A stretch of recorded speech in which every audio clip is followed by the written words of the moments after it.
The storm had been merciless for 3 days, turning the Arizona territory into a muddy graveyard of broken dreams. Samuel Whitmore stood on the porch of his modest ranch house, watching sheets of rain hammer the cracked earth that had been his home for 15 years.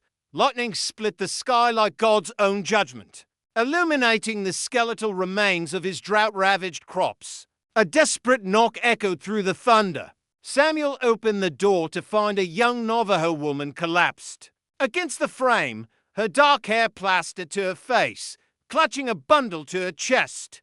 Her lips were cracked, her eyes sunken with hunger.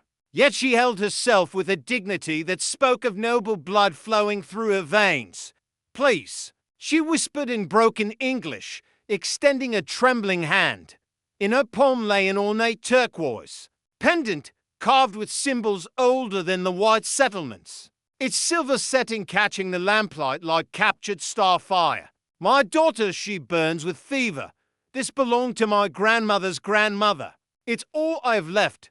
Samuel's weathered hands trembled as he took the pendant. He had seen enough desperation to recognize when someone was trading their soul for survival. The piece was worth more than most men earned in 5 years, enough to save his failing ranch, to pay off the debts that kept him awake at night, to finally escape the crushing weight of poverty that had defined his existence since his wife's death. "Keep your treasure," he said, helping her inside. "There's food in the kitchen and medicine in the cabinet. Your daughter will be safe here." The woman's eyes filled with tears that had nothing to do with the rain. She pressed the pendant into his reluctant hands anyway. A debt must be paid. My people believe this. As Samuel tended to the sick child, he couldn't shake the feeling that this moment would define everything that followed. The pendant seemed to burn against his palm, a reminder that some gifts come with invisible chains. 3 weeks later, the desert sun had returned with a vengeance, baking the earth until it cracked like broken pottery. Samuel was repairing fence posts when he spotted the dust cloud approaching from town for riders moving with the purposeful swagger of men who own everything they surveyed. Mayor Harrison Blackwood dismounted from his black stallion with theatrical precision, his silver-trimmed coat and polished boots marking him as a man who had never known honest labor. Behind him rode his 3 enforcers, brutal men with dead eyes and quick hands, the kind who solved problems with lead rather than law. "Morning, Whitmore." Blackwood's voice carried the oil-slick smoothness of a snake-oil salesman. "Beautiful. Morning to discuss business, wouldn't you say?" Samuel continued hammering, each blow echoing across the desert like distant gunfire. "Depends on the business, Mayor. I'm not much for conversation with men who ride onto friendly visits." Blackwood's laugh was cold as winter wind. "Always direct. I admire that. It's why I'm prepared to make you an offer that'll change your life." He gestured expansively at the surrounding land. "This spread of yours sits right in the path of progress. The railroad's coming through, and I need this land for the new depot. I'm offering you $5,000 more than generous for dirt that barely grows tumbleweeds." Samuel's hammer paused mid-swing. $5,000 was more money than he'd seen in his lifetime, enough to start fresh anywhere in the country. But something in Blackwood's eyes, a greedy hunger that spoke of hidden motives, made his skin crawl. "Land's not for sale," Samuel said quietly. The temperature seemed to drop 10 degrees. Blackwood's smile never wavered, but his eyes hardened. "To Flint, you misunderstand me, Whitmore. This isn't really a negotiation. Progress waits for no man, and neither do I. You have until sunset tomorrow to reconsider." As the riders disappeared into shimmering heat waves, Samuel noticed something that made his blood run cold. Scratched into his fence post was the crude drawing of a skull, the calling card of the Bone Creek Gang, the most ruthless killers in the territory. Blackwood wasn't just threatening him with legal pressure, he was threatening him with death. That evening, Samuel sat by his fireplace, turning the Navajo pendant over in his hands. The turquoise seemed to pulse with inner light, and the silver felt warm despite the cooling air. Sleep eluded him as he pondered Blackwood's offer and the implied threat that came with it. Restless, he decided to repair the loose stones around. The half a task he'd been postponing since his wife Martha's death 3 years ago. As he pried up the cornerstone, his fingers struck something that wasn't rock or mortar. A leather pouch, wrapped in oilcloth and sealed with wax dot inside. Yellow documents told a story that made his hands shake. The papers bore the official seal of the territorial government and was signed by Governor John Goodwin himself. They designated his land, all 640 acres of it, as a protected Native American burial ground, making it legally impossible to develop or sell. But there was more.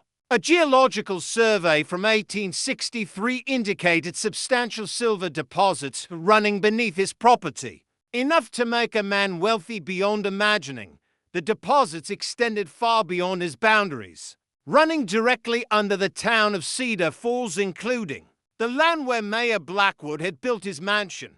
A loose paper fluttered to the ground, and Samuel's heart nearly stopped. It was a letter in his late wife's careful handwriting. Asterisk, my dearest Samuel, if you're reading this, then I am gone and you have found what I was asked to keep hidden. Your father was not just a rancher, he was a government surveyor who discovered the silver beneath our land. Governor Goodwin swore him to secrecy, fearing a silver rush would destroy the peace treaties with the Navajo. But Samuel, there are men who suspect, men who would kill for this knowledge. Mayor Blackwood has been asking questions, making inquiries about your father's work. Be careful whom you trust. The Navajo elders know the truth. They've watched over this land for generations, and they will not let it be defiled by greed. When the time comes, you will not stand alone. With all my love. Martha. Samuel's hands trembled as he read the letter twice more. Everything made terrible sense now. Blackwood's insistence on buying the land, the railroad excuse, the threats. The mayor wasn't just after real estate. He was after a fortune in silver that could buy half the Arizona territory. Outside, a coyote howled in the distance, and Samuel couldn't shake the feeling that forces beyond his understanding were already in motion. The next morning brought visitors Samuel hadn't expected. The Navajo woman who had told him her name was Iona returned with her daughter, now healthy and bright-eyed. But they weren't alone. An elderly Navajo man rode beside them, his weathered face bearing the authority of one who had lived through decades of war and peace. His name was Joseph Crowfeather, and according to Iona, he was the keeper of ancient agreements. Your father was a good man, Crowfeather said in perfect English, his voice carrying the weight of absolute certainty. He promised to protect the sacred places, and you have honored that promise. But now the time of testing has come. Samuel showed him the documents, and the old man nodded gravely. The silver beneath this earth is cursed. It has already claimed lives, and it will claim more. But sometimes, to prevent greater evil, good men must stand against the storm. I can't fight the mayor and his guns alone, Samuel admitted. Crowfeather smiled, the expression transforming his stern features. Who said you would be alone? As if summoned by his words, riders began appearing on the horizon, not Blackwood's enforcers, but farmers and ranchers from the surrounding area. Men and women who had heard whispers about the mayor's strong-arm tactics, who had lost their own land to suspicious foreclosures and convenient accidents. But among them rode a figure that made Samuel's blood freeze in his veins. Thomas Whitmore, his younger brother, whom everyone believed had died in the Civil War 15 years ago. Thomas dismounted slowly, his Union Army coat faded but still bearing captain's bars. A jagged scar ran from his left temple to his jaw, and his right arm hung stiffly at his side. But his eyes burned with the same fierce intelligence Samuel remembered from their youth. "Hello, brother," Thomas said quietly. "I hear you're having trouble with the local government." The brothers embraced while a crowd of over 100 people gathered around the ranch house. Thomas explained that he had survived Gettysburg, but had been declared dead after his unit was overrun, wounded and suffering from memory loss. He had spent years recovering in an army hospital before slowly piecing his past together. "I came as soon as I heard about Blackwood's threats," Thomas said. "But I didn't come empty-handed."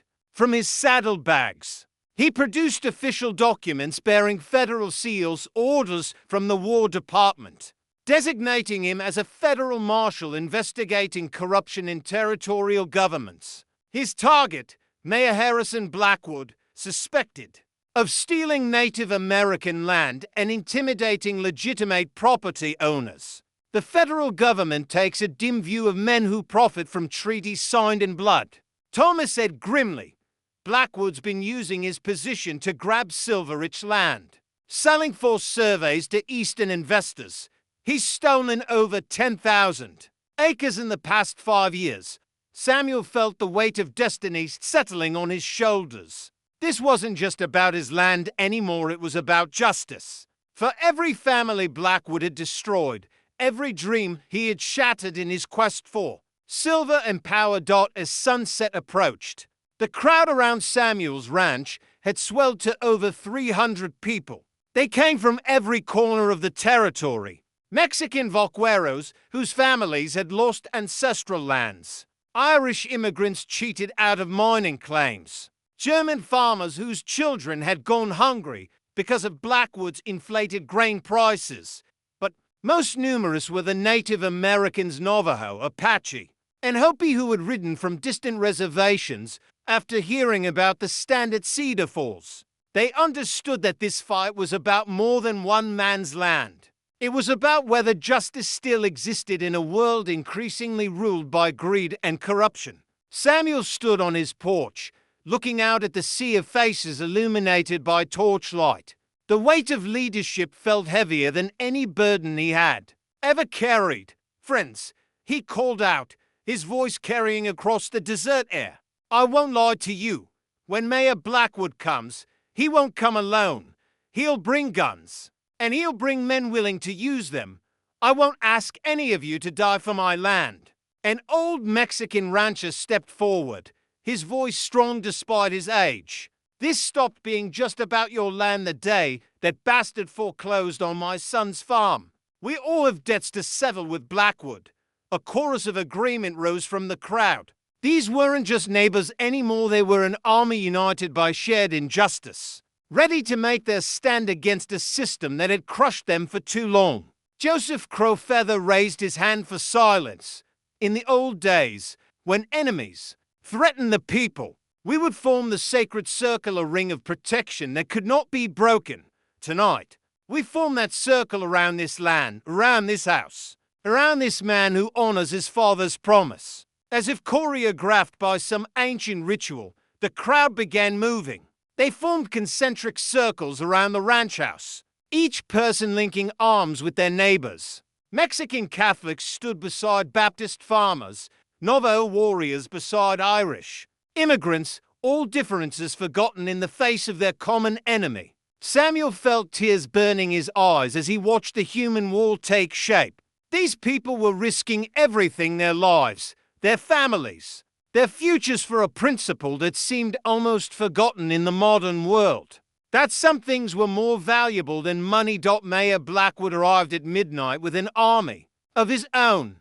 50 hired guns rode behind him, their faces hidden in shadow, but their intentions clear from the way they carried their weapons. The mayor himself wore a cavalry saber at his side and carried a torch that cast dancing shadows across his angular features. He reined in his horse at the edge of the human circle, his voice carrying the authority of purchased power.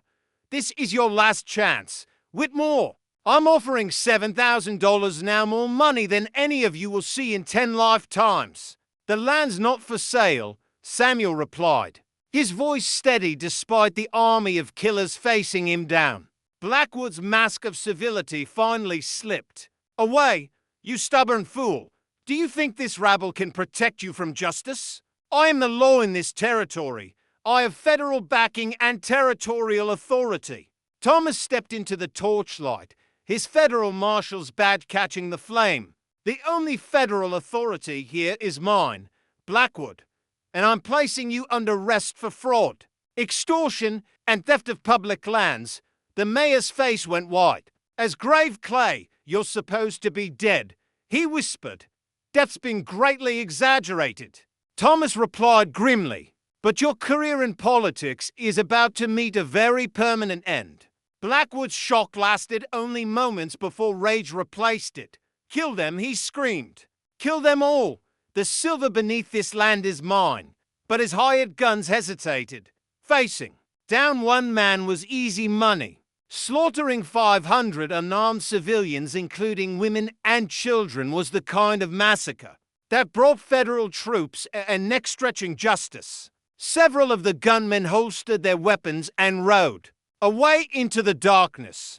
Others followed until only a dozen of Blackwood's most ruthless killers remained. "The odds are looking better," Thomas observed calmly. What followed wasn't the epic gun battle that Western legends were made of. It was swift, brutal, and decisive. Joseph Crowfeather gave a signal, and suddenly the night exploded with movement. The human circle opened like a flower, and armed men poured out, not the helpless farmers Blackwood had expected, but seasoned fighters who had learned to shoot before they could properly walk. The mayor's remaining gunmen found themselves outnumbered 40-1 by people who had grown up hunting for their survival. The fight lasted less than 5 minutes when the gun smoke cleared. Mayor Blackwood lay wounded but alive, his expensive clothes torn and bloody. His remaining men were either dead or had thrown down their weapons and surrendered. Samuel stood over the fallen mayor, the Navajo pendant warm in his palm. "You want to know what's really valuable, Blackwood? It's not the silver under this ground. It's the trust of good people. It's keeping your word even when it costs you everything. It's standing up for what's right even when you stand alone." Blackwood spat blood and hatred. "You think this is over? You think you've won? There are more like me, Whitmore. Men with real power, real money. They'll come for your land. And they'll come for you. Let them come," Samuel said quietly. "They'll find the same thing you found, that some things can't be bought, can't be stolen, can't be broken by threats or bullets." Federal troops arrived 3 days later, summoned by Thomas's official reports. They arrested the surviving members of Blackwood's gang and began investigating the web of corruption that had strangled the territory for years. In the weeks that followed, Samuel faced a choice that would have broken a lesser man. Geological surveys confirmed what the old documents had claimed: beneath his land lay enough silver to make him one of the wealthiest men in America. Mining companies from back east sent representatives offering fortunes that staggered the imagination. But Samuel remembered the words in his wife's letter. Remembered the sacred trust his father had accepted. Remembered the faces of the people who had stood with him in the darkness. He called another gathering, this time in the bright light of dawn. The crowd was smaller now, just a core group of neighbors and friends who had formed the human wall. But their faces held the same determination, the same unshakable loyalty. "The silver stays in the ground," Samuel announced. "This land will remain what it's always been, a place where people can live free, work honest, and know that their neighbors will stand beside them when trouble comes calling." Joseph Crowfeather stepped forward and placed a weathered hand on Samuel's shoulder. "Your father would be proud. The spirits of this land will rest easy knowing it remains protected." But Samuel's choice came with a price. The silver could have paid off everyone's debts, could have brought prosperity to the entire region. Instead, they would continue struggling, continue scraping by, continue fighting against drought and debt and all the hardships that defined frontier life. Some of the younger men grumbled about lost opportunities. A few families moved away, seeking easier fortunes elsewhere. Samuel understood their disappointment, even as it broke his heart. 1 year later, Samuel stood on the same porch where it all began, watching the sun set over his unchanged land. The ranch was still modest, the fields still struggled against the desert climate, and money remained scarce, but the land was his, truly and completely. The federal courts had upheld the original treaties, designating the entire area as a protected zone. No railroad would ever run through here. No mining company would ever sink a shaft. No politician would ever again threaten the families who called this place home. Thomas had remained in the territory, using his federal authority to clean up corruption throughout the region. Iona had married a local rancher, her daughter growing up bilingual and beautiful, carrying both her Navajo heritage and her American dreams with equal pride. The human wall had become something more, a community bound together not by blood or nationality, but by shared values and mutual respect. When drought threatened the Hendersons' farm, everyone pitched in. When raiders threatened the Gonzales Ranch, riders came from 50 miles away to help. Samuel pulled the turquoise pendant from his pocket. Its silver setting caught the last light of day. Iona had tried to take it back many times, but he always refused. It's not finished paying for what it bought, he always told her.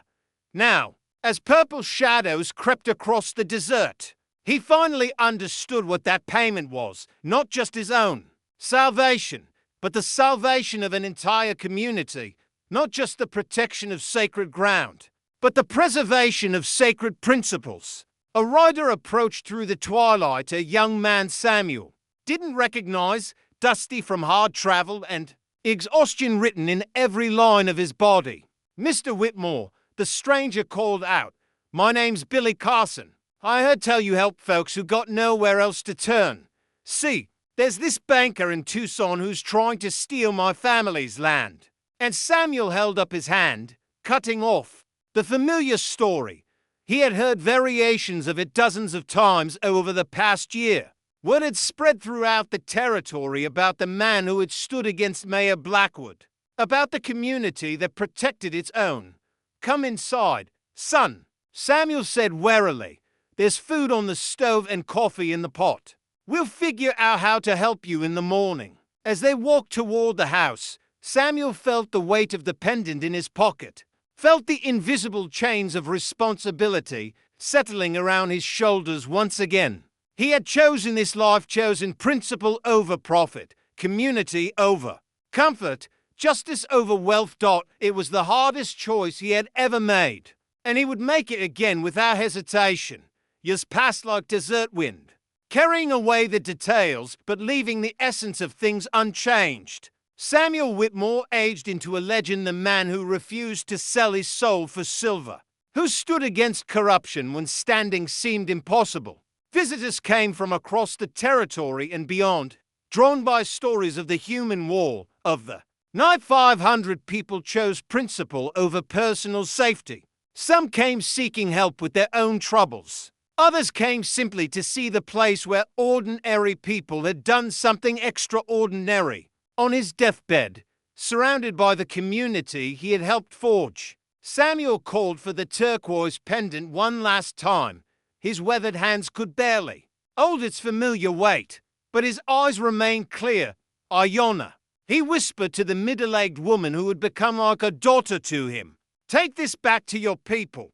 Tell them the debt has been paid in full." She pressed the pendant back into his hands, tears streaming down her face. "No, Samuel, the debt can never be fully paid, but it can be passed on to the next generation and the next, as long as there are people willing to stand for what's right."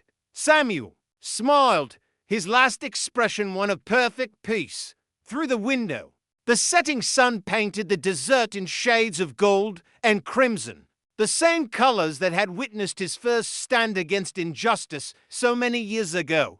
The land remained unchanged still, harsh, still unforgiving, still beautiful in its stubborn refusal to be anything other than what God had made it. The silver still lay buried beneath its surface, protected by ancient treaties and modern laws, guarded by the spirits of those who understood that some treasures were too precious to be measured in coin, and somewhere in the distance carried on the desert wind came the sound of approaching hoofbeats. Another stranger in need, another test of the principles that Samuel Whitmore had died defending.